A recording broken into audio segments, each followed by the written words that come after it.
રાજકોટ અગ્નિકાંડની અંદર જવાબદાર અધિકારીઓને સસ્પેન્ડ કરવામાં આવ્યા. મહાનગરપાલિકા અને પોલીસ વિભાગના 8 અધિકારીઓને સસ્પેન્ડ કરવામાં આવ્યા છે, પણ આ અગ્નિકાંડ માટે ફક્ત આ અધિકારીઓ જ જવાબદાર નથી.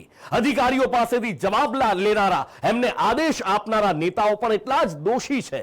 શું આ નેતાઓની જવાબદારી નથી કે એમના વિસ્તારમાં મંજૂરી વગર નિયમોને નેવે મૂકી ગેમ ઝોન શરૂ કરી ઉઘાડી લૂંટ ચલાવે અને અંતે નિર્દોષોને જીવતા સળગાવી મારે?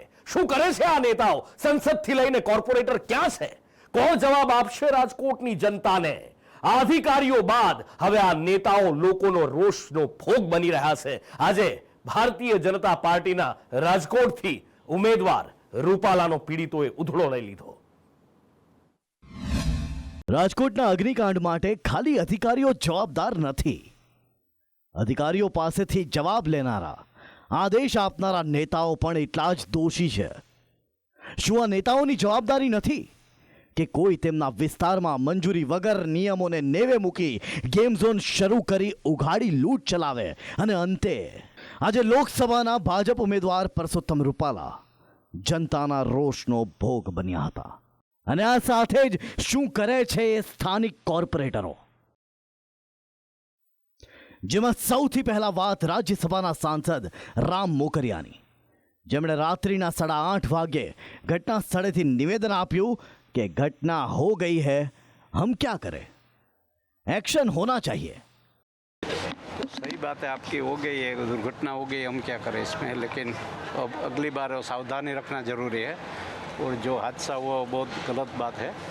20 लोग का आप बोल रहे हैं तो 20 लोग बहुत काफ़ी बात है. सर, जिसकी भी बेदरकारी है उसके सामने एफआईआर होनी चाहिए, सामने एक्शन होना चाहिए. जो किसी की बेदरकारी है, जो आयोजक है या तो कोई प्रशासन है, जिसके सामने ये हो सकता है, वो इसका बेदरकारी के सामने एफआईआर होना चाहिए. પરંતુ આ એક્શનની જવાબદારી તમારી નથી. તો ઘટનાના 3 દિવસ બાદ રાજકોટ ભાજપના ઉમેદવાર પરસોત્તમ રૂપાલા, જે થોડા દિવસો પહેલા સુધી વિસ્તારમાં ચૂંટણીમાં મત માંગી રહ્યા હતા, જેમણે ચૂંટણી પ્રચાર દરમિયાન ક્ષત્રિયો પર આપત્તિજનક ટિપ્પણી કરી રાજકીય માહોલ ગરમાવી દીધો, તે હોસ્પિટલ પહોંચ્યા, જ્યાં નારાજ થયેલા પીડિતોએ રૂપાલાનો અને મોકરિયાનો ઉધડો લઈ લીધો.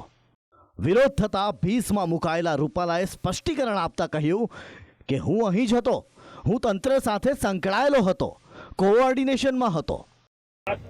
હું અહીંયા બીજે જ દિવસે સવારે 8 વાગ્યાનો અહીંયા આ સ્થળે હું નહોતો આવ્યો, એટલી વાત તમારી સાચી છે. એનું કારણ પણ આ બધી પ્રવૃત્તિ કરવાથી હું એવું માનું છું, મારો પોતાનો એવો મત છે કે જે પ્રક્રિયાઓ ચાલી રહી છે એને થોડું ઘણું વ્યવધાન થાય છે ટેકો થવાને કારણે. હું અહીંયા જ હતો, હું તંત્ર સાથે સંકળાયેલો હતો, તંત્ર સાથે કોર્ડિનેટ કરતો હતો, અહીંયા આવનારાની સાથે પણ હું પ્રત્યક્ષ જોડાણેલો હતો અને એમની સાથે બધાની સાથે સંપર્ક કરીને એનું કોર્ડિનેશન સારી રીતે ચાલે એ હું પહેલે દિવસે અહીંયા હું સીએમ સાહેબને રૂબરૂ હું જ મળ્યો હતો અને આપના લોકોએ મારી બાઈટ પણ લીધી. અને આના ઘણા બધા પરિમાણો હોય છે અને એને કારણે વ્યવસ્થાની અંદર નાની મોટી કોઈ ક્ષતિ રહી ગઈ હોય તો એને મોટી ભૂલ તરીકે નહીં જોતા એને પ્રોસિજરલ લેબ્સ તરીકે ગણી અને ધ્યાનમાં આવ્યું એટલે તરત કરવા માટેનો પ્રયાસ. હું સસ્પેન્શનને તો કાર્યવાહીનો ભાગ ગણું છું, એને કાર્યવાહીનું પરિણામ નથી માનતું. નારાજ થયેલા પીડિતોએ રૂપાલા પર આરોપ લગાવ્યો છે કે તે સાંત્વના આપવાના બદલે રાજકારણ કરી રહ્યા છે. કોંગ્રેસના લોકસભાના ઉમેદવાર પરેશ ધાનાણી દુર્ઘટનાની રાત્રિએ ઘટના સ્થળે પહોંચ્યા અને તેમણે તપાસનો મુદ્દો ઉપાડ્યો હતો. एक गेम जोन में आग लगी है. वैसे तो मैं पंजाब हूँ लेकिन राजकोट से सतत संपर्क में हूँ और गेम जोन में आग लगने के कारण 25 से ज़्यादा लोग की मृत्यु हो गई है और उसमें ज़्यादातर बच्चे खेलने के लिए आते थे, वो बच्चे उसमें आग में फंस गए और 25 से ज़्यादा लोग की मौत हुई है. અત્યારે પહેલા પ્રાથમિક તપાસ ચાલી રહી છે ને, પ્રાથમિક તપાસ ચાલી રહી છે અને જે કંઈ પણ બચાવની કામગીરી છે એ બચાવની આ પ્રકારના ગેમ ઝોન ચાલી રહ્યા છે શહેરમાં, કેટલાક બંધ કરવામાં આવશે. પહેલાં અત્યારે બચાવની કામગીરી કરવી પ્રાથમિક જરૂરિયાતો છે, પરંતુ જો આમાં કોઈ ગંભીર બેદરકારી હશે તો ચોક્કસ એ બાબતના પગલાં લેવામાં આવશે અને ભવિષ્યમાં આવા કોઈ પણ બનાવ ન થાય એ માટે તમામ એમને સૂચના પણ આપવામાં આવશે. રાજકોટ પૂર્વથી ધારાસભ્ય ઉદય કાનગડ હાલ બહાર છે, જેઓની હાલની પ્રતિક્રિયા મળી નથી.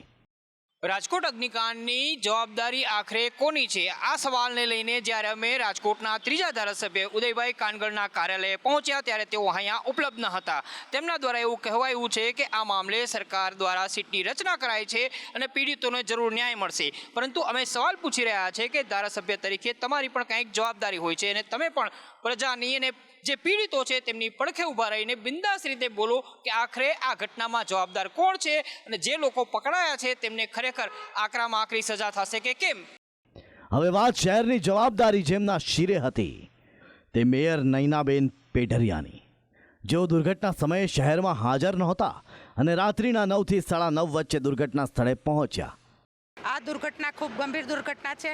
આ દુર્ઘટનાની પાછળ જે કંઈ કારણ હશે તેની કડકથી કડક તપાસ કરવામાં આવશે અને જે બાળકોને અત્યારે સિવિલ હોસ્પિટલમાં દાખલ કર્યા છે તેની પણ હું મુલાકાત લેવા જઈ રહી છું.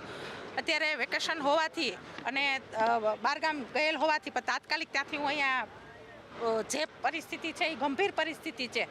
બાળકોને જે નુકસાન થયું છે અને આની કડકમાં કડક કાર્યવાહી છે એ કોર્પોરેશન દ્વારા હું કરાવવાની છું. કહું છું કે હું બહારગામ હતી, મોડી પહોંચી છું, પણ મને એક વખત આ મુલાકાત લેવા દો અને સિવિલ હોસ્પિટલની અંદર જે બાળકો છે એ પણ આ મારા જ બાળકો છે.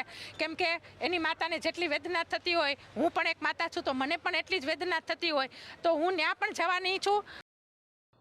હેપતાઈ ગયેલા મેયરે કડક કાર્યવાહીનું રટણ પકડી રાખ્યું, જે પણ હવે કાંઈ પણ બોલવા તૈયાર નથી.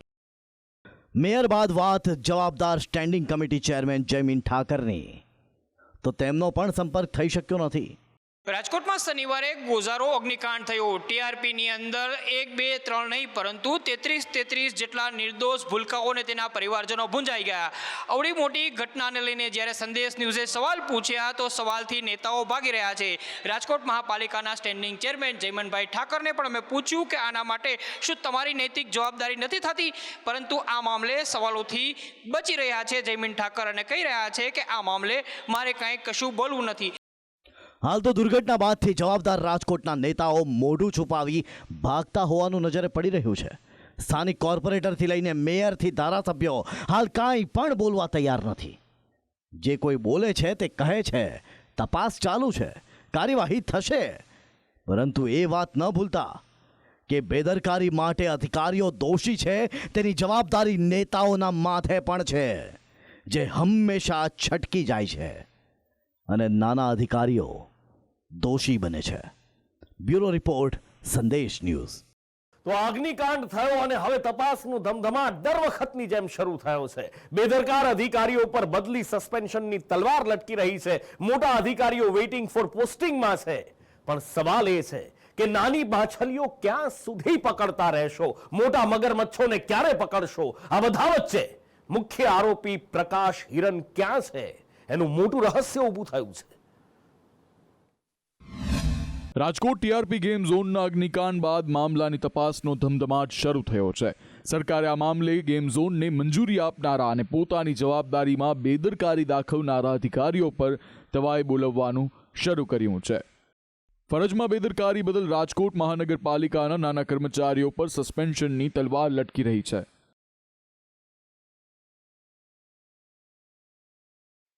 અત્યાર સુધીમાં 8 અધિકારીઓને સસ્પેન્ડ કરવામાં આવ્યા છે. નાના અધિકારીઓ સસ્પેન્ડ થાય છે જ્યારે મોટા અધિકારીઓને હાલ પદ પરથી હટાવવામાં આવ્યા છે, જેઓ હાલ વેઇટિંગ ફોર પોસ્ટિંગમાં છે. પરંતુ જેમ જેમ તપાસ આગળ વધશે તેમ અનેક અધિકારીઓ રડારમાં આવશે. તપાસ માટે રચાયેલી એસઆઈટીને સુભાષ ત્રિવેદી લીડ કરી રહ્યા છે, જેઓ કહી રહ્યા છે કે ઘટના સાથે પ્રત્યક્ષ પરોક્ષ રૂપથી જોડાયેલા તમામ અધિકારીઓની પૂછપરછ કરાશે. અત્યાર સુધીમાં 25 થી 30 અધિકારીઓની પૂછપરછ થઈ છે. આ તપાસમાં આનુષંગિક રીતે સંકળાયેલા તમામ વ્યક્તિઓની તપાસ કરવામાં આવશે, પૂછપરછ કરવામાં આવશે.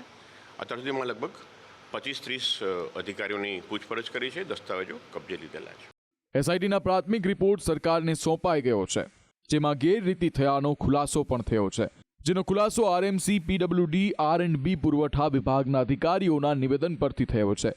હાલ તપાસ ચાલી રહી છે કે આમાંનો એક પણ દોષી છટકી ન જાય તે માટે રહસ્યમય રીતે ગાયબ થયેલા પ્રકાશ હિરણને લઈને 2 થિયરીઓ સામે આવી છે. કારણ કે પ્રકાશ હિરણને ક્રાઇમ બ્રાન્ચની 4 જેટલી ટીમો શોધી રહી છે, પરંતુ તેનો કોઈ પતો મળ્યો નથી. પરિવારજનો દ્વારા પ્રકાશ ગુમ હોવાની ફરિયાદ કરવામાં આવી છે. ફરાર થવાની શંકા એટલા માટે કે ટીઆરપી ગેમ ઝોનનો બીજો પાર્ટનર ધવલ ઠક્કર આબુ રોડથી ઝડપાયો હતો. મોત થયાની શંકા એટલા માટે આ શંકાના પગલે પોલીસે પ્રકાશ હિરણના પરિવારજનોના DNA સેમ્પલ પણ લીધા છે. હાલ તો એક બાજુ તપાસનો ધમધમાટ ચાલી રહ્યો છે, જેમાં અધિકારીઓ પર ગાજ પડી રહી છે. 8 અધિકારીઓ સસ્પેન્ડ થયા છે, તો બીજા કેટલાકની તૈયારીઓ છે. આ બધા વચ્ચે મુખ્ય આરોપી જ ગાયબ છે, પણ તે ફરાર થયો છે કે તેનું મોત થયું છે તે માલુમ નથી. હાલ તો સવાલ ઘણા બધા છે, પરંતુ તેના જવાબ સમયના ગર્ભમાં છે. બ્યુરો રિપોર્ટ, સંદેશ ન્યૂઝ.